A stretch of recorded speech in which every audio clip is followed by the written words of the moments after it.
les migrants venus du Borgou vivaient à Kilibo lorsqu'il y a une dispersion pour des raisons données. Alors, un groupe conduit par Tchabi Senkou va migrer au sud-ouest pour aller créer le village de Hatchen. Alors, ils vivaient à Hatchen quand il y a une guerre menée par les Yoruba. Et c'est cette guerre qui va détruire le village de Hatchen.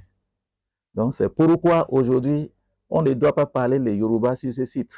Lorsque vous parlez la langue Yoruba, les abeilles vont vous piquer peut-être à mort. Donc, lorsque le village de Hatchen a été détruit par les Yoruba, les populations vont aller créer ce qu'on appelle, le village qu'on appelle aujourd'hui Ikemon. Ikemon sera entouré de sera fortifié par une plante épineuse ou urticante qu'on appelle Ewon. C'est une plante épineuse. Alors, c'est de là, de Ikemon, qu'un groupe va migrer vers le nord. Donc, c'est un mouvement de reflux, va migrer vers le nord pour aller fonder Toui. Toui, le village de Toui, au cours d'une guerre menée par un arrêt Onakankampo de Oyo, le village de Toui sera détruit et un groupe va migrer vers le nord pour aller créer le village qu'on appelle Ifaningbe. Ifaningbe est un site exposé au danger.